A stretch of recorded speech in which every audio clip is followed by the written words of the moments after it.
వచ్చి ఏదో ఆ బండ్ల కాడ వచ్చి పుట్టంటారు సాగు వచ్చి పంట వచ్చి 2 రేట్లు కొట్టారు దగ్గర తీసుకోండి. దీన్ని బట్టి నిజమేందో అబద్ధమేందో నీకు న్యాయం జరుగుతుంది కదా.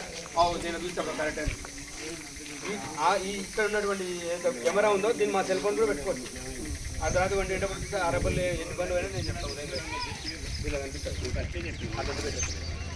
మా దగ్గర మీ దగ్గర ఒకటి సర్పంచ్ పెడతాం, మా దగ్గర ఎస్ఐకి పెడతాం. అర్థమైందా? అటువంటి టెక్నాలజీతో పెడదాం, పర్మనెంట్గా ఉంటుంది. ఇదో ఈ సంవత్సరం అయిపోయిన తర్వాత వచ్చే సంవత్సరం రిపేర్ వచ్చినాయని అటువంటి రిపేర్ వచ్చే కెమెరా కూడా కాదు. ఒక్కటే ఆడ ఈడో కెమెరా, సెంటర్లో అక్కడ ముందర ఒక కెమెరా, ఎన్ని కెమెరా పెట్టామని కాదు, ఎన్ని కెమెరా పెట్టామని కాదు, మనకు మొత్తం కవర్ కావాలా. మనం ఏం చేస్తాం, కొత్త బండి తెచ్చుకున్నప్పుడు ఏం చేస్తామంటే మొత్తం పిల్లవాడు తల్లి భార్య పిల్ల మొత్తం కూర్చొనే ఉంటాం.